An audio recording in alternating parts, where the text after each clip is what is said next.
Well, what's up, everybody? Welcome back to another episode of the Team Never Quit podcast. As always, thank you guys for listening and watching. Please go hit that like and subscribe button wherever you get your show. So today, before we introduce our very special guest, let's kick it off with our Patreon question of the day, which is, would you recommend the last documentary that you watched, and what was it? The last one that I watched was the one on Johnny Manziel. It was very interesting. Mm-hmm. I don't even remember what the name was, but... Would you recommend it? Yeah. How about you, Korie? I watched the one about living to... I love documentaries, so I watched the one about living to 100. Have y'all seen that on Netflix? Yeah. It's like the secrets of people who live to 100, and it goes through all the blue zones. And absolutely, I would recommend that for sure. Yeah. We went on vacation. I would want to watch the Johnny Manziel one, so I was going to try to save that one to watch with him. Yeah. But we haven't sat down to do it. It will yet. completely change the way you look at that dude. Yeah. Really? Yeah. Yeah. They did a good job of hiding what he was. Mm. I kind of know. Yeah. I mean, a lot of people had speculation just because he was so, like, portrayed that party scene lifestyle, but people that just watched him on football would be like, oh, okay. Yeah. Different side of him for sure. Yeah. We went on vacation to one of the blue zones in Sardinia. Really? Yeah. Explain what that is, a blue zone. Nice. So the blue zones are the places where there's the most concentrated 100-year-olds, like people who live to 100, the most concentrated places. And it's weird. It's like little pockets. It could be, it's like a little island in Japan or a place in Greece and Italy. And then there's one in somewhere in America where I can't remember where in America it was. It's Utah? No, it's actually in California. It's Ojai, I believe. Okay, yeah. O-J-A-I, Ojai. And so then they study, and a lot of it, I kind of expected it to be about the food, which there is definitely about the food. But a lot of it really is that community, like family, community. They like living around each other. Yeah. What's that? They like living around each other. Yeah, just that kind of like being together. And then, of course, staying active. And it's not like actual exercise, but more like gardening, walking, places where there's like hills that people have to walk up and down every day. And they're whatever they do, their physical activity is involved rather than like sitting all day, which. Oh, yeah. In Sardinia, it was hills everywhere. The best part about it was that the town would shut down from 2 to 5. It's like everyone goes inside, they take a break, and then the town comes alive again at 5 o'clock. Then you kind of go out and start walking around. Everyone was really nice. It was really something to experience that. Nice. Yeah, that pace of life. Yeah. Yeah. Slow is smooth, smooth is fast. It's kind of deal there. No one was in a hurry there. It was good. one of our favorite vacations we've ever taken. So really, yeah, it was awesome. It actually put me on vacation. I tried to get up and move. There was times I was sitting out on the back porch, and then I was like, I got to get up and do something. But then I'd stand up, and there's nowhere to go. Couldn't do anything. So everything's closed. Everything's closed. Yeah. So it actually makes you take a vacation. Forces you to rest. Well, y'all have taken some good vacations, so if you say that was one of the best, I'm going to take that as a good recommendation. It's high on the list, and it was good. the people. The people are why we want to go. I mean, don't get me wrong, the scenery and the food, just like you said, but we ran across a bunch of great people. Mm-hmm. That's awesome. Yeah. I felt like that was kind of the overriding thing that I learned from it. It's just like you see that laughter and love and familial community aspect from each of the ones that. And I've said that about like even like going through COVID within our family, seeing how I think because we kind of like hunkered it down together, and even whenever like Uncle Si got COVID, I truly believe the guys kept him alive because he was very sick and he was in the hospital and he has lung trouble. He's had COPD. He smoked for years. So he was definitely like a candidate to not make it. And through COVID, and he was very sick. He says he didn't want to live, like he felt that bad. But the guys all did not. They just were like, "Yeah, we're not gonna let you die, Uncle Si. You're too hard. We love you." Exactly. That's exactly what happened. So just like forced him to sit up, forced him to take his medicine. Yeah, that's good too. Because if he'd have died, I'd have came down there and whipped his ass. I couldn't let him die. Yeah, you know what I'm talking about? Yeah. We need that fool around. That's right. That's right. And now he has this like new lease on life. But I think it was just like that people can keep you going. And I had my grandmother who's 92 and great uncle who had COVID and were sick. But it was like we we were able to, because we do live so close in such close proximity, to surround each other and like help and feed and get the medicine and do all those things that you needed to do. And it helps you live longer if you got people around you. We started traveling. It's almost you go places to get away from where you come from, and then you go to see the scenery. But now it's ultimately, hey man, we're gonna meet somebody. There's somebody in there that you need to meet. They got a personality. There's some people out there that can make you laugh no matter what they say, even if they're not trying to be funny. And I hunt for them now. I look for them, kind of know what I'm looking at, and it's that's the best part about traveling now. That's good. I love that. That's so true. Uncle so Sal, man. Well, Willie, I will say Willie is one of those people that can make you laugh. So I appreciate that. I think he's gonna keep me young. Yeah. I love traveling around with him just to watch the heat he takes. I mean, when I became his photographer was the best part of my life, man. I swear. Anytime we go anywhere together, I'm like, yeah, that's him. All right, get him. That's hilarious. That's great. What documentary? So recently I've been really into all the alien documentaries. I don't know if you saw the new little biologic that came out of Mexico. Male and female, right? One was pregnant. Too, apparently. Word on the street. Yeah. No, I didn't hear that. It's like 1,000-year-old mummified alien body that they uncovered in a tomb, and they just released it through Mexican Congress. And it's actually gaining traction. Like there must be something to it. It's not confirmed if it's real or not real, but did Congress pass something it's on out it? there.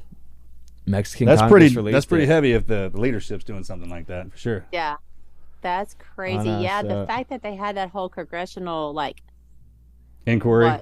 Yes, that was insane. That we've definitely had lots of conversation about that around the dinner table since then, because it's like, whoa. It's a good one, right? I know. Kind of takes your mind off everything else. Yeah. When you think about stuff like that. I saw a picture on Instagram where they had the little alien body and they cut into it and it was buttercream cake. I thought that was so funny. Okay, so let's get into... Yeah, hold on. Oh. I saw a documentary.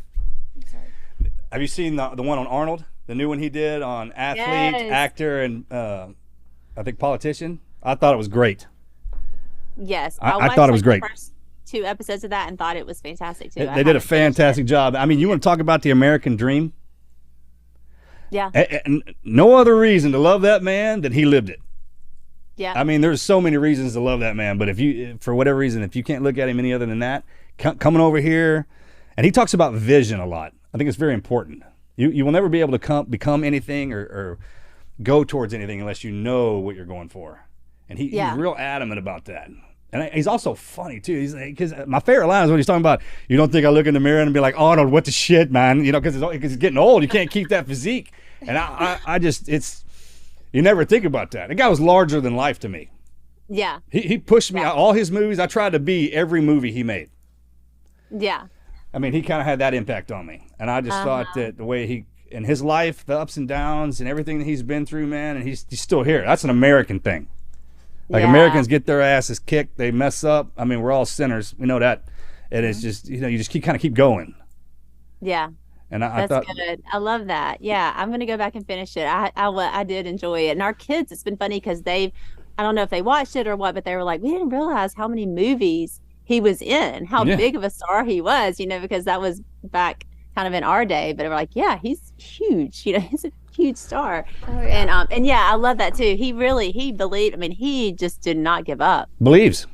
Power. I mean, you put that vision in his mind. He can't. And he says, like, anytime I try to do anything, I got to visualize it in my head. Then you can't stop him. Yep. Because if you can see the picture and somebody else can't, they don't even know what you're going for. So they can't interfere. I mean, they can try, but it's not going to work. I mean, that's the one thing I took from that man was my vision. That's good. All right. That's really good.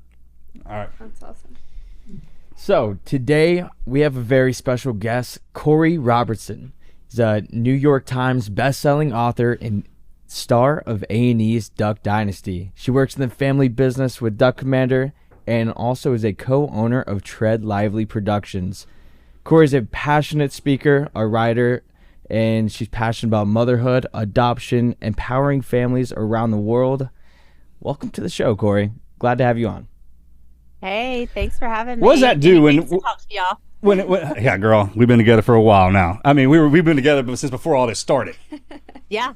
How about that? I was thinking about that the other day when we were sitting at that round table at I think it was at the SHOT Show. Just kind of everything was everything. And just to hear what they just read about you. Yeah, I know, right?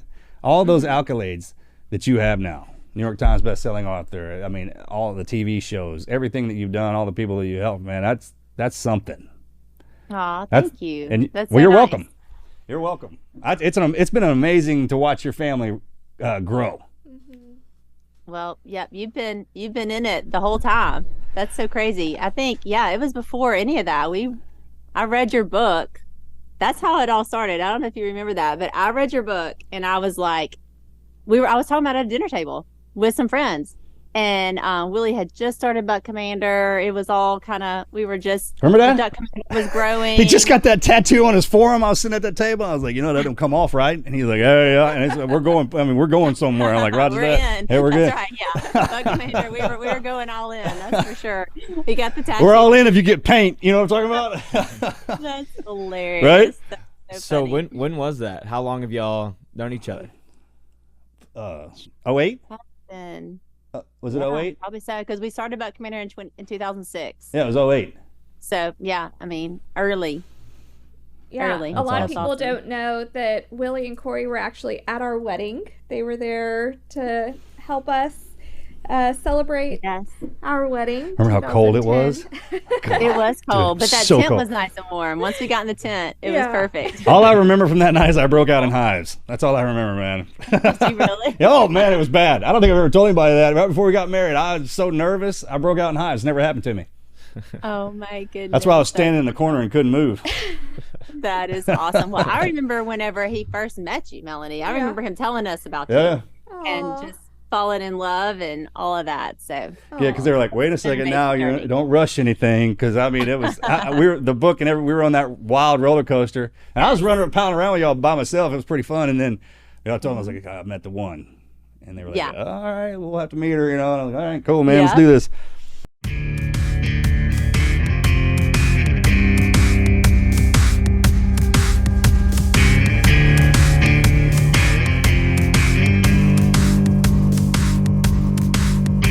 Go experience the epitome of elegance with the Hatch Restore 2, the key to refining your self-care through impeccable sleep. My latte-covered Hatch Restore 2 is a chic addition to my nightstand, and not only has it enhanced my sleep, but I've also been getting some pretty good compliments on it lately too. As your bedside sleep guru, it seamlessly blends a sound machine, a soothing light, a suave design, and a reliable alarm clock for all those refined mornings. And remember, profound sleep is a skill to be mastered. It's not a coincidence. So don't miss out on this exclusive offer from Hatch. Go get $20 off your Hatch Restore 2 and enjoy free shipping at hatch.co/TNQ. Sleep deeply and wake up gently with the Restore 2. Visit hatch.co/TNQ to unlock this very special deal. That's hatch.co/TNQ, where sophistication meets profound sleep. Go elevate your slumber routine today.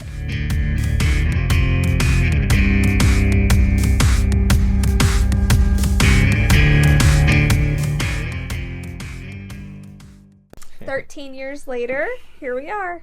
here we are. That's awesome. Love it. Well, so we know that you have this big movie coming out next week, but if you want to give our listeners just a little bit of a background on, how you met Willie, kind of like y'all's start of your relationship, meeting Phil and Kay and all of that, and kind of like a true backstory of the movie, kind of filling us in on that. Yeah. So I came into the family. I actually met Willie in 4th grade at summer camp. And so, which is crazy to think about, like having kids and grandkids that like they might meet their spouse in fourth grade. Like that's insane. But I remember I thought he was cute. I like saw him across the cafeteria. I thought he was so cute. He had dimples. He did not have a beard yet. He didn't have a beard? No beard yet. Oh, yeah. what, long hair? No. No Well, tattoos? Do you have any maybe tattoos in a 4th grade? mullet. Maybe a mullet. The Yeah. start of it. He was so cute, and he asked me on the moonlight hike, and I said yes and everything. But we didn't go to the same church. He went to like the little country church, and I went to the city church, which, I mean, we're in West Monroe, Louisiana, so Big city, not right? that city. Yeah. But, you know, but compared to his, it was like tiny, tiny church. And so I went down to their house, though, in 5th grade. I'll never forget. This was the first time I went to Phil and Kay's house, which is the same house you see on Duck Dynasty. Like, they haven't moved. Nothing's changed pretty much, except for they did add a room on I got a from son, the time yeah. I went there. Growing up, they had 2 bedrooms. You know, Phil and Kay were in one, and the boys were in another. All shared one together. Willie says he looks back and thinks, like, where did I sleep? Because they really had one like double bed for 4 boys, and he's like, we just slept wherever we found a spot. Made it work. Yeah, we slept wherever we found a spot. And he admits that he peed the bed, so no one wanted to sleep with him. So he Bedwetter. That's the out floor. now. We put that on national, whatever this is. Yeah, his bedwetter. We'll just go ahead and say it. So anyway, 5th grade, I went down there, and Phil, I'll never forget meeting Phil. He had this like big black beard. Now it's gray, but it was black, and it was intimidating, you know. And he said, have you met my boys, Willie, Jess, and Jason Silas? And my friend and I were there together, and we were like so intimidated. We're like, yes, sir. And he says, they're going to be good husbands someday, which we're in 5th grade. And he's like pitching us. Recruiting you already. Yeah, through the pitching while you're in yeah. 5th grade. I guess, yeah, he's already pitching it. And he said, they're good hunters, they're good fishermen, they're going to be good providers. And I'll never forget him saying that. And I was like, what were you thinking? That sounds like a great plan. it 5th turned grade. out, Yeah, yeah, what's up? he was right, you know. At that time, I was actually thinking, I just thought he was cute. But I really wasn't thinking about all the other stuff. But yeah, so that happened then. And then my senior year, we started dating seriously. And it was, I mean, we started dating in January, and by March, we were saying we were getting married. We just knew. We had known each other for so long and been friends and all that stuff off and on. So that's how it started. And then I guess, of course, had kids and grew a family and all that. And then whenever Willie was about 30 was whenever he decided to go back to work for Duck Commander. He was running a summer camp. We were children's ministers, youth ministers, kind of doing different church work, and also running Camp Chioka, which is still in our family and is still really a big part of our family life. John Luke actually is the director out there now. But he about 30, he was like, I think it's time for me to go back to the family business. And I say his 20s were his rebellious years, because he was like, showering and shaving and not living up to the family, like right, not standards of the family. Like, yeah, big beard and wear camo all the time and live in the woods, basically. That was his college years and all that. Well, Korie, and speaking of college, I find it interesting, and I would have never known it if I haven't traveled with y'all. But when y'all were in college, y'all actually did a year abroad. We did. We studied in Florence, Italy, which we're going back this next summer. We're so excited because we haven't been in a long time. We did a semester in Florence and loved it. It was the most fun. Willie, by the end of it, was like, I've had enough culture, though. But they got that. I mean, Italy's laced with culture. Yeah. It is. We went to all the museums. We did all of it, and we had the best time. Neither of us are great with directions, so we were like lost in Europe. We would just get on a train. It was, those young years of life where you're supposed to do that. Really have no money and you sleep on the train because you can't afford a hotel room. And we'd get on a train and spend the night sleep and wake up in a new country, and it was just the best. I think you see more when you don't have money. Mm-hmm. It's so true. You know what I mean? Because once we have money, it's like, hey, there's a nice hotel. We're going to stay in there. If it's raining, we're not going to go out. We're going to kind of look around here. But when you don't have nothing, yeah, and in your early 20s and 18s, 20s, up until the 30s maybe, you're supposed to, there's nothing wrong with that. You will see everything and experience it. Sure, man. Yeah. I love that. It was so fun. One time, I remember we were going like south of France. We were going from Florence to Spain, and going through the south of France. And there was these like robbers on the train. I'll never forget. So we're asleep in one of those little train cars, and we're all sleeping. And I had some friends are with us, and they open our car thing and grab a bag, like one of our friends' backpacks, and take off with it. Willie jumps up and takes off running through the train. I'm like, this is like a movie. He's like, so hold on, wait a second. Y'all actually got to be in a real life train robbery? I don't have that qual, man. That's really cool. I didn't know that he did that. And Willie stepped up. He chased them down. He starts chasing them, and I'm thinking, what is about to happen? He goes through like one car, and they dropped the backpack, thankfully, so he got it back. But I'm just envisioning, like, once he went to the next car, I'm like, oh no, he's never coming back. Anyway, he came back. We were all safe. He saved the backpack. That whole night he slept with his like feet on the thing, so every time the door would start to open, he'd wake up. Anyway, so yeah, that was pretty heroic, huh? See, I feel like I would have chased somebody. I don't run. I definitely won't run after somebody unless probably we were on a train, because I knew that the end is right there. So, but yeah, that's a good one. I love that. I didn't know that story. That's nice. What a fun story. Yeah. So that happened, and yeah, that was super fun. Yeah, so after college, we moved back here, started having babies. Super fun years, sweet years of him running the camp. So we lived on the camp property. So our kids were just like, had this free range life where, they ran around and had maps of the camp property, and got to just run free down there. And then, when he was about 30, he said, okay, I think it's time to go back to the family business.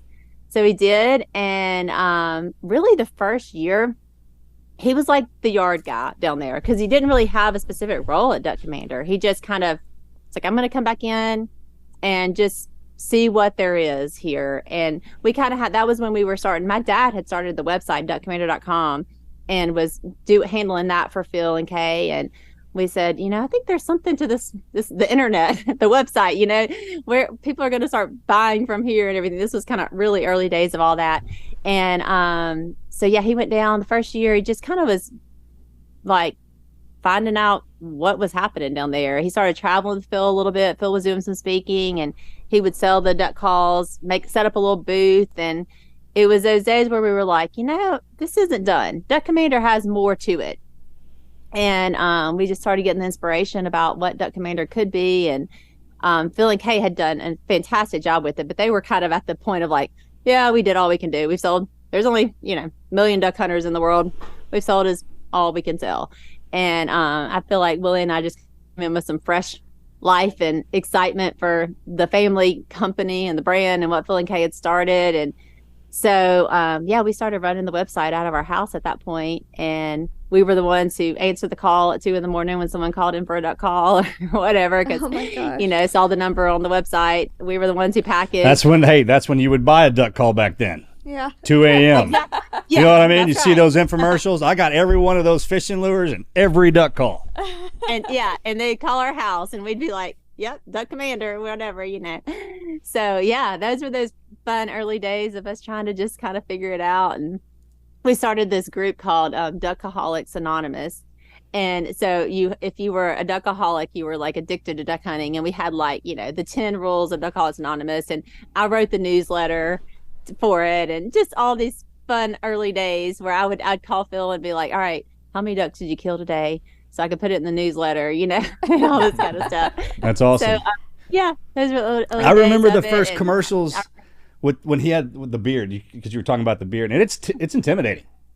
Yeah. Like a lot of guys will grow that out just for that reason, and it works. I mean, and I remember watching I think it was a Benelli commercial. Mm-hmm. And they were like boom, boom, boom, and they were paddling. They were all cammied up, and it was raining, and they were blasting ducks, and they were paddling the boat with the shotgun. That was one of the coolest damn commercials I had ever seen, and I was a full blown Navy SEAL. I was like, right there, That's awesome. Dude's hardcore, right there. Yeah, man.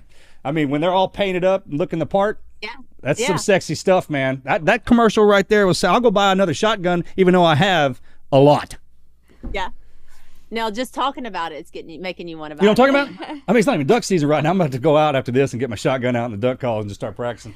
My grandpa that just passed away this last year, he was such a fan of Duck Commander. Like, he had the DVD sets of Duck Commander. He was probably part of your Duckaholics thing if you had it in mail, because he didn't do internet. But, they love doing that, man. I mean, my grandpa was one of y'all's biggest fans ever. Oh, so that is awesome. That's awesome. I come from a duck hunting family, that's for sure. I didn't. I'm married into it, so I didn't know what I was missing. Yeah, you can't believe how much fun you have on a duck hunt when you're out there with your boys and your dog, kind of doing all that. Yeah. Yep. That is so funny. And it's okay. So y'all Duck, go ahead. So y'all took Duck Commander to a whole nother level after that. Yeah, I feel like that was just kind of that new energy that Willie brought in. And it was funny because you talk about the beard. So back then, Phil, I mean, he's always had the beard. Like, I've never seen him without it. Ever? Has he ever shaved that? Never, right? Like, never. Yeah, I mean, He's born with it. Came out wearing that sucker. He did. I think he was, yeah.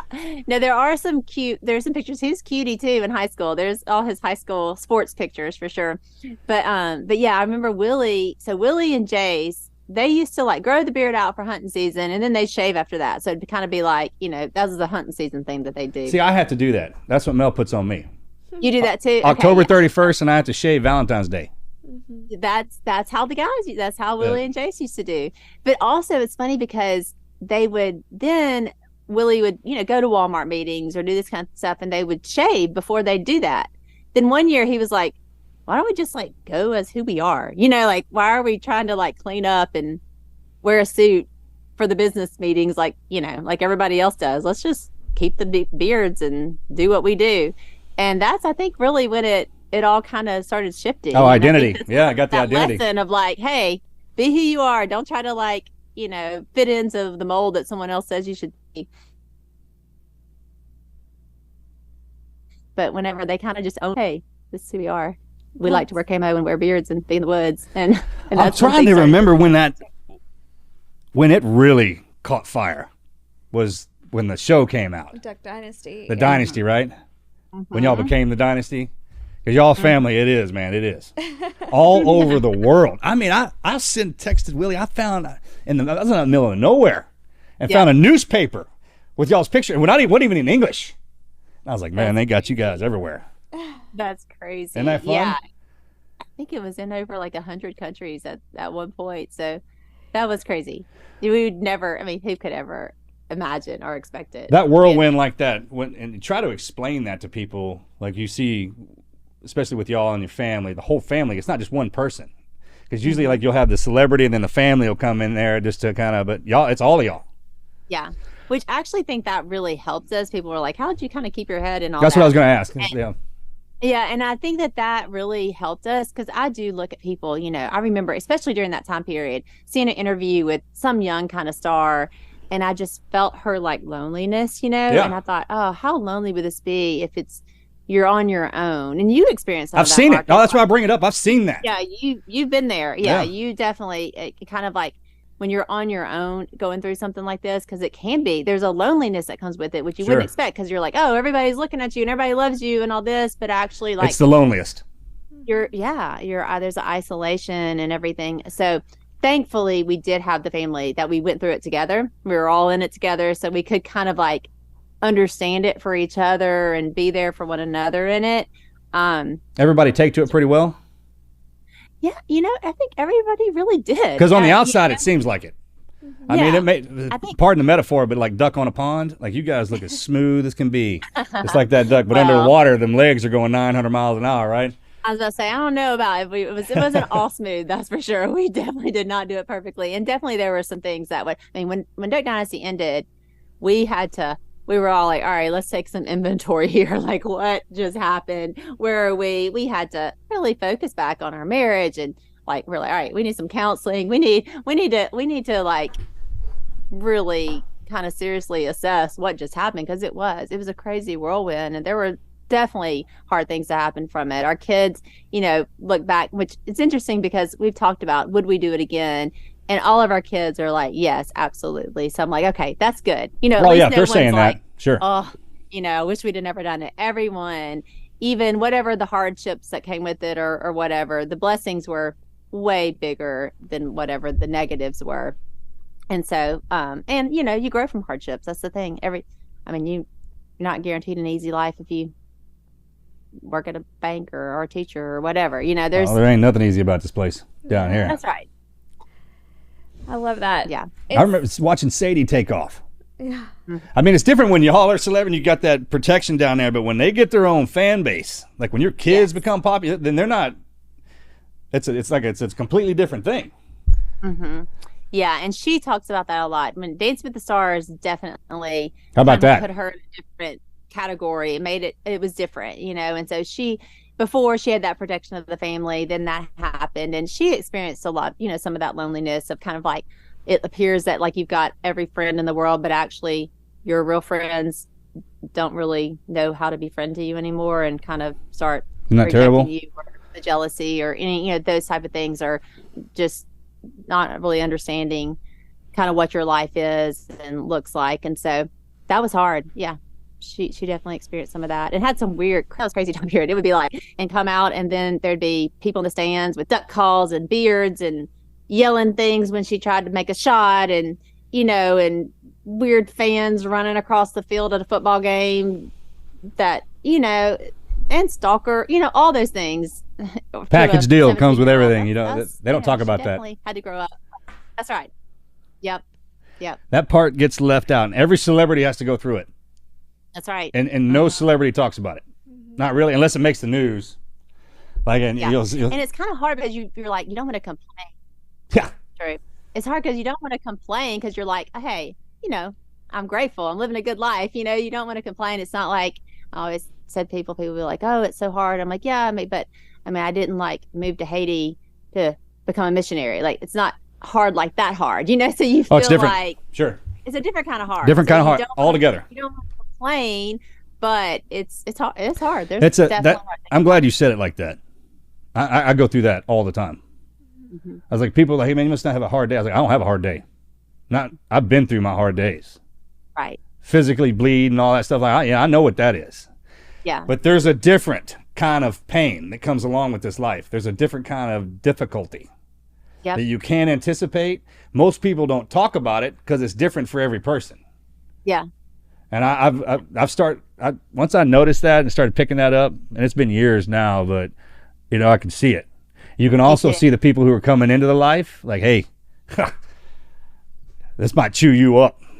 You know what I mean? So the family dynamic is so important with that. Absolutely. Yeah. I think that really helped us. I had my teammates. That was my blessing. I had my family, but moreover, I had my teammates. I mean, them suckers they don't even bat an eye at me. I didn't have a chance to complain. Yeah, that's good. And also, I think, staying close to your roots in Texas. That's how staying here in Louisiana, having that. Oh, I went right back home. Sure. Yeah. Going back to where your roots are deep rather than kind of just, the best part about that, and you guys do it perfectly, is that when you go back home to your family and your friends where you grew up, they don't see that celebrity. Right. They're like, hey, I know you. I know who you are. Yeah. And I need that. I love hearing that. I mean, I'll be some places sometime and I'm looking over at someone like, man, in my head, I'm going, I can't believe you're talking to me like that. You know what I mean? But then I remember back when they're older than me. I'm a boy still in their eyes. And like, you can talk to me any way you want. Yeah. I probably need to hear it. Yeah, exactly. All right. Isn't that great? So with all of the success of Duck Dynasty and seeing your kids do all kinds of awesome things, Sadie with her whole, she has like a whole conglomerate going on, and Bella had her book come out, and all of them have their own successes, and now you've got this movie that didn't Willie produce it? So actually, on the title, Willie's executive producer, and I'm one of the producers because I was really just in the day-to-day of it. Willie was kind of more in the Willie's out. We were just talking about this recently. Willie, he is kind of that dreamer over, and I'm kind of the one who does the steps to make it happen. Interprets the dreams. Yeah. You got to have some person who dreams it, then you got to have the interpreter who knows what he's looking at, and then you got to have the person who can line it out. There you go. So we're actually partnered with one of Willie's cousins, Zach Dasher, who, when you see the film, Phil's sister, who is Aunt Jan, who's in the movie, that is a really instrumental part of the film and the story of Phil and Kay's life. She's the sister that never gave up on Phil. When Phil was at his lowest, he was, a drunk, and you could look at him and think his life is going nowhere. Jan believed in him. She's the one who sent the pastor to the bar. She's the one who said, if you convert Phil, he will convert thousands. She just knew that Phil had that in him, even when his life looked like it was just a disaster. So anyway, Zach is our partner. Her son, Zach, is our partner in Trev Lively. And So the film was really, a part his vision as well to make this happen, because it was his mom's story as well. And so it's been a crazy process, about 2 years from like writing it and funding it. And we filmed it right here in Shreveport, which is about an hour and a half from here, right close to where Phil and Kay grew up. We filmed a lot of it in Vivian and Dixie, all the little towns that they grew up in. Filmed some of it here in Monroe. And it's been a crazy process. It was hard. It was hard work. Yeah. We hit a point where the first edit, I was like, oh no, we screwed this up. Like, we lost it, No. I watched it and was like, oh my goodness. Because the story is a hard story. I mean, we're covering the 10 years of Phil and Kay's marriage that was like bad. Mm-hmm. And we're like, how are we going to not make this rated R? Like, cause that was Phil's life at that time period, but we were like, we want to show the real, the raw, the gritty. We don't want to like gloss over, cause a lot of Christian films do that. It's like, oh, you end up with something kind of cheesy because you missed the hard part. Mm-hmm. You're glossing over the hard part. Yeah. So we're like, we don't want to gloss over that, but also like, it's like the first, you're like, oh, we don't want to sit with 3 hours of seeing Phil drunk, Yeah. So like, how do we tell this story? And so the first edit, we were like, oh shoot, we might not have captured it. But miraculous, I say miraculously really, because I think it was miraculous. We sat in a room and just were like, all right, how do we actually tell the story? What are the pieces that really need to be told to kind of, you understand somebody, like, you see somebody as a drunk and you're like, oh, okay, they made bad choices, but also there's things that led up to that point. There's the things, what parts of the life led to this? What was his motivation? Why did he choose that? What all happened in this time period? So anyway, yeah, it's almost like all those situations you keep apart from it. Mm-hmm. Like, you take something, like drinking wasn't bad when you were in that part, but you went to this part and you kept your drinking. Right. That's what you were saying. It's like steps. It's like nobody gets into this like in a whole one moment. That's not how it works. That's so true. That's good. That is so true. You know what I mean? It's just like, how do we get here? It's like, what is a slow process? Exactly. And then you wake up one day and you're in it. Yeah, you're in it. You're in it, and then you hit rock. If you hit rock bottom, then you figure out, okay, now I can look up and like figure out how to get myself out of this. And a lot of people, when they talk about, I'm sorry, but when Christians, man, they think our lives are great all the time. And I was like, no. Hey, to get to this point, we'd had to suffer. Matter of fact, some of these Christians that you see all the time that have these great lives are still suffering. They suffer in it, but they understand that part goes with this part. That's how God works. Exactly. That gets overlooked a lot. Like, that's the thing. Like, we gloss over this as Christians, but you look at the Bible, they didn't gloss over. Like, these people that God chose to his work and work through had tough lives, made bad decisions, murderers, adulterers, all of these things, drunks, all of these problems. So it's like, God doesn't just choose people who are perfect. He really rarely chooses someone who's perfect to do his work. He chooses the one who's weak, and then his glory is made known in that. So that was, a huge part of the message of the film. So we went back and we did 3 days of reshoots, and it just turned the whole thing around. It was like, after those 3 days of reshoots, we've cut those into the movie, and we're like, this is it. We have it, and just are really proud of it. It turned out great. I cannot wait for y'all to see it. I'm excited. I can't wait to hear your feedback about it. It's hard. It's hard to watch. I mean, because it is a hard time period of their life, but the redemption, it's like that scripture about like, who is forgiven much forgives much, the greater you understand that you're rescued, that you've been rescued from the pit, the more you understand. Those people hit the hardest. Those people will always hit you the hardest, the ones that have been screwing up their whole life and people have been forgiving them, and it only takes a second. And you don't have to discipline or scold them or anything. You can see it in their eyes when someone turns the page and turns around and realizes that they've been screwing up the whole time, and all they wanted, they'll give and they'll go harder than anybody. Yep. I'm a living example of that. Yeah. And that's Phil's life. That's exactly what you see in his life. He hit that bottom, and there's a line in the movie that says, I had to get to the end of myself to find the beginning of God. And it's so true. It's like, that's where we all need to be. Some of us are more aware of it than others, you know. And I think the more aware of it you are, the the more you can offer grace to others, the more you can love others, the more you can live that abundant life God actually has for us. And so I loved watching movies, and I didn't know anything about making them. Yeah. I didn't know half of what. Like if you sit down and watch a movie and enjoy it, you got no idea who actually did that. I mean, the actors are one thing, but the people putting that sucker together that don't get any credit for anything. Yes. They're amazing. What was one of the things that you were like? Set a lot for yours? Oh, yeah, every day. Yeah. Mm-hmm. Every day. That's how I was pretty much. And Zach was every day our partner, and I was most days. Because you're like, you're telling your story, you have to do it right. You can't just let someone else do that. So what did Phil and Kay say when they saw it the first time? It was hard. Phil, I've never seen Phil cry like he has over this time period. It's been hard. One of the things he said that really struck me was I think Phil has told his story forever, and he was up for doing it because he was like, hey, if it'll help somebody, tell my story. He's told his story, but it's one thing to tell it and another thing to see yourself on a big screen and living like that, And so I think it has been harder for him than we all kind of expected, or he expected. But so we asked him, like, what do you think of the actor that played you, who did a fantastic job? But Phil said his line was not much. And we were like, oh, Phil, what do you mean? He was like, I didn't like that guy on the screen.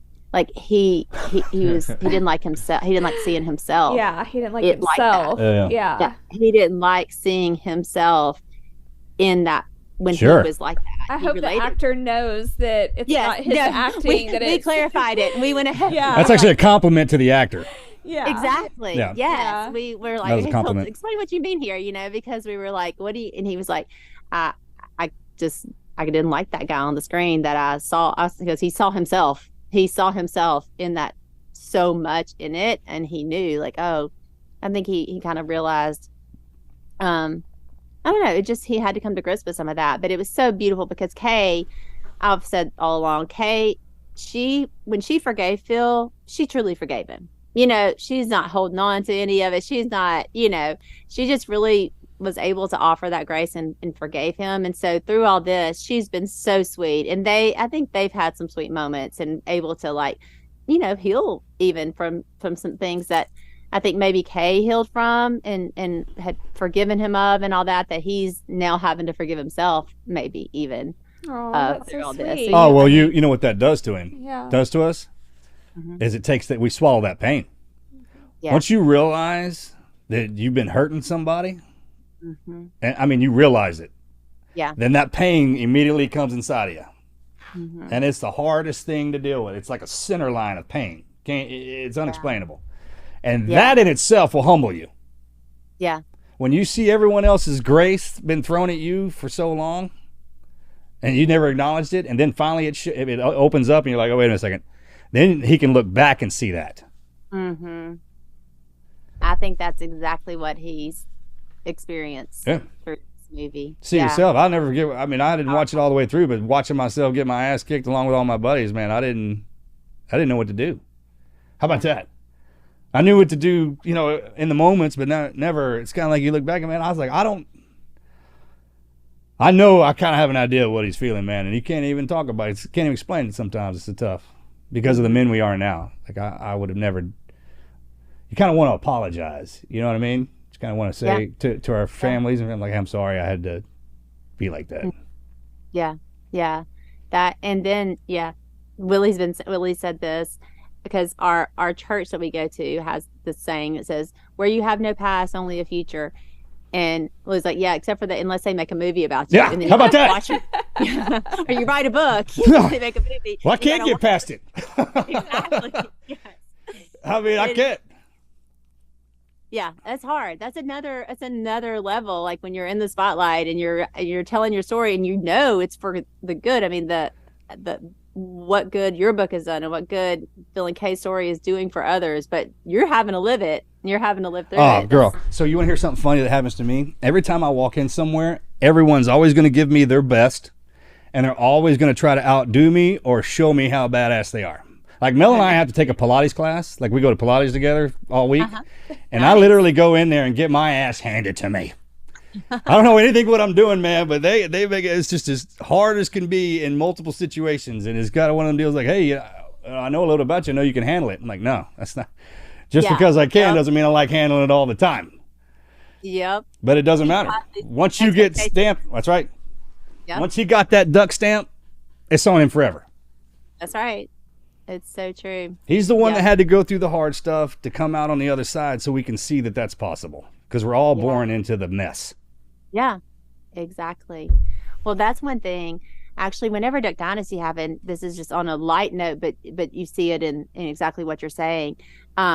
We kind of learned how people don't like people to change. If you're in the spotlight, you're in the public eye, they like you to stay the same. They want you to be, that's what, and I started thinking about, like, you think of these like old rockers who are like still rocking the same look. That's a perfect example of that, yeah. Because people want you to be who they think you are on the screen, and they want you to stay. Where real people change and grow. And, every day. Yeah. But it's hard because you get trapped in this kind of like one. And even when Willie like cut his hair, it was weird because it's like, wait, no. We want you to be that guy from that time period. And if you cut your hair, that means you're not that guy anymore. Like, no, that you're still the same person. It's just you grow and change. And how about that anomaly? Because we fall in love with it. Yeah. We fall in love with him. I'm the same way with an athlete. Willie, I see it when he cut his hair. I was like, dude, what is that? What happened? Exactly. What's the matter? Why'd you cut your hair? You know what I mean?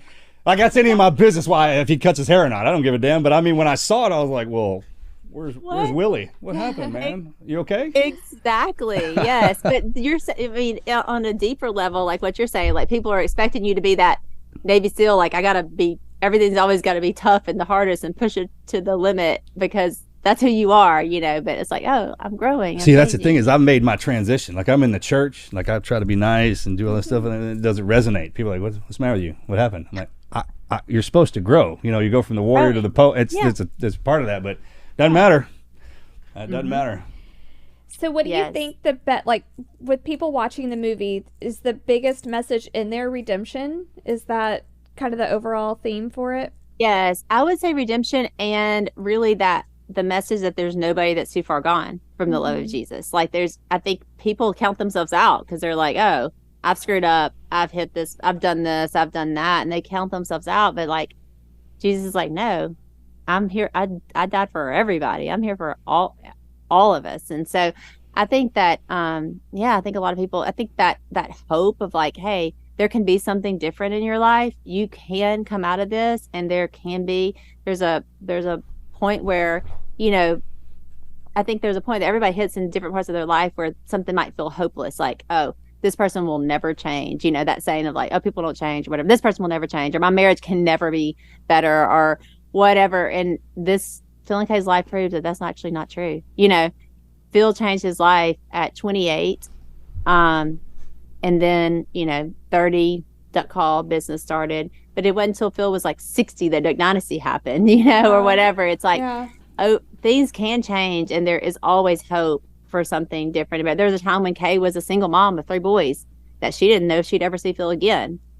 But Jesus came into Phil hit rock and was like, oh, I don't want this. I want something different. I want something better for my life. And things change. So I think it's a message of hope, redemption, forgiveness. Kay having to forgive Phil. That's the hardest thing to do, whenever you've been hurt by somebody. Offer that true forgiveness, but it's when we understand God's grace and forgiveness of us, then we can offer that to someone else. And then we start to look at it as a badge of honor. Yeah. Like, hey, you had to go through that so I didn't have to. I have to look at you and be able to see that road that you went down, the good, the bad, and how it came out on the other end, to know that will work. Somebody has to be an example. Humans need that. The eyes eat first, and it's not I can tell you about it, but you ain't going to get it. You won't get it because you're going to hear me differently. But if I show you something, and those of you that have been designated to go through that hardship on the other end, you see the rewards that y'all have now for sticking it out, It's still hard, but you stuck it out. And we watch y'all all the time. Living examples of how life really treats the true believer and the good people. And to me, it's like you look at somebody. Actually, someone posted the other day about he was saying how he went to AA and, you know, he had never like posted online. Like, that's heroic. Like, to know that like you've been through this, like you overcame something that was hard. You know, you overcame something that was difficult because you wanted to be better for the people in your life. Like, that's heroic. That's amazing. That's not something to be looked down on, you know. And shows them it's possible. People need to see an example of it can be done, because otherwise they'll be like, hey, if I'm stuck in here, I can't get out. No one else has gotten out. Why? Especially if you're really weak. Like, well, if he couldn't get out, then I can't. Yeah. And you're like, hey man, I saw somebody get out of this. So it's not a permanent thing. It's a road. There is an ending. Yes. Sadie actually, Phil, so we did a podcast where we talked about like behind the scenes of the movie, and Phil said to Sadie, he said, I'm embarrassed by this. He actually said that, and he said that throughout this thing, and Sadie was like, when you share something like this, like people, because Sadie said, I've known this from my own life, because Sadie has shared vulnerable things about her life too. You know, she's like, every time I do, people aren't looking at me, they're thinking about themselves. Yeah. And that is really, it's true. It's like whenever you share something vulnerable, they're like, oh, I remember when I was in that place. Mm-hmm. Oh, I remember when I hit that. Wow, it makes you look beautiful too. Yeah. Yeah. I mean, you want to talk about getting beautiful in somebody's eyes? Open up like that. Not just to them, just open up out loud to the masses. Yep. Because you know we're mean by nature. Like, they'll throw daggers at you as soon as they smell blood in the damn water. But the more you do that and they see how tough you are, then it changes. It's a resilience. And then like, wait a minute. He's not somebody I can pick on. There's somebody I need to live an example by. Yeah. I mean, you can just be honest and raw with your life. And it's just, there's a freedom that comes with that too, to say like, hey, yeah, this is who I was and this is who I am now. This is who I was, this is what God did, and this is who I am now. And that's how Phil, you know, has lived his life. And we're excited. We can't wait for it to come out and just people to start seeing it, because just a few people that we've sent screeners to and all that, the impact and the feedback we've gotten has been just incredible about, you know, where they saw themselves or how they, you know, they feel like God is going to use this movie. So that's awesome. So when is it coming out? What's the actual release date? September 28th. And there's a website, theblindmovie.com, so you can go there and type in like your city and it'll tell you what theaters. Right now we're in like 1,600 theaters across the country. We hope to gain more. And so, you know, the more people kind of pre-order tickets and all that, it's kind of like any other. This is a independent film. We're in a Fathom release, so it's limited screens. So like we need more screens. You know, we need more people to buy tickets. We need people to show up opening weekend, because the more that happens, the more screens get picked up. We just heard that Taylor Swift, her you know, whatever, her concert is coming out 2 weeks after ours. So we're like, shoot, that's gonna knock all the movies out of the theater. She's gonna take over all the theaters. So we're like, we got to get people in the theater those first 2 weeks. So yes. Well, I hope people listen to this. This will come out before that, right? Yep. It'll come out the day before? Yep. Awesome. So this is going to come out on the 27th, and we encourage everyone to go to theblindmovie.com and pre-order your tickets and share it with everybody. Share gift tickets, do whatever to share this story, because it can help people. It's not only just an entertainment thing. It can actually change a life. And still track y'all down social media wise, Instagram, Facebook, all the. Yeah. All right. Yeah. Yep. We're all there. We've been talking about it on there a lot and everything too. It's fun. You see, so this was set in like the 50s. So this is Phil and Kate's childhood, and you see some of the things that contributed to Phil's early years. His mom had mental illness, you know, some of the things that may have contributed to his life and choices. But you see kind of a young Si. So Duck Dynasty fans will like to see a young Uncle Si. The beginning of his quirkiness, Phil and Kate dating, you know, those dating years. And it's fun because we were, it really captures like our like you mentioned, the actors are just the front of whatever the movie, but the set design, the cinematography is beautiful. I mean, it's really is neat to see. You probably enjoy this too, Marcus, loving to be a part of a team, just how a team comes together and they work their tails off, like till 2 and 3 in the morning every night, and to put something really beautiful on the screen. It takes I'm seeing it firsthand on the set, because they're all there.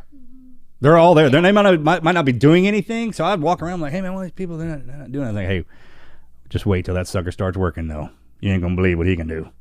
Yeah. And then they would pass one thing off and hand it over to that other guy. I'd go to the next station, I'd be kind of hanging out with them like, hey, what are y'all doing here? And they'd start showing me just a little bit, and how that magic comes together, and they splice and do it, and they'll be like, and then you see them start thinking, like, let's try this. What do you think about this? And stuff you don't even see. That's the best part about having other people around, is their vantage point.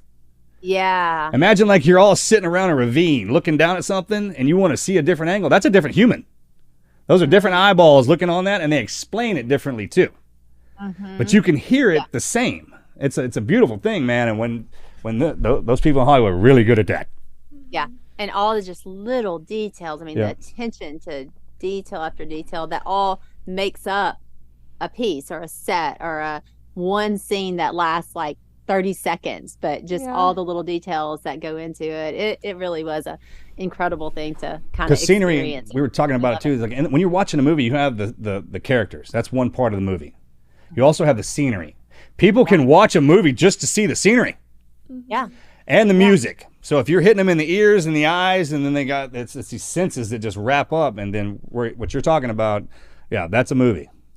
It's so true. That's been fun to see how just little, like, just different edits, but they put different music in, and how that music changes everything, affects that scene, and it's crazy. I think it was your mom's Instagram this morning or maybe yesterday, posted that your grandson made a cameo in it. Yes, it was so fun. So Willie was 2 when all this was happening. He was 3, right at 3, whenever Phil turned his life around, and everything changed for their family. So he doesn't have a lot of memories of it. And we were like, oh, we need a 2-year-old little, actor, to play Willie. And we're like, we actually happen to have a grandson that's 2. So we got one. John Shepherd got to play Willie in the movie. It was so cute. Oh, it was so fun to be on set with our little grandson playing Willie. Is just that so was he can officially say he's been an actor his whole life. That's right, child actor. Oh, I love it. Thank you so much for coming on and sharing this. And we need to get together. It's been way too long. Way too long. Yeah, this was really fun to just get a little taste to visit with y'all. But yes, we need it in person. Yes. Soon. Yes. All right, girl. God bless you. Hug the family. Yes. All right. Everyone. Love y'all. Thank you for coming out. Thank you, Korie, for coming down. We appreciate you. And if you want to go check out this movie, please go do so. Go get your tickets right now. Also, if you have any guest recommendations, please just comment on YouTube. We want to see who you got. So give us a shout. We'll take a look, and we'll see you next week. This is the Team Never Quit podcast. So buckle up, Buttercup.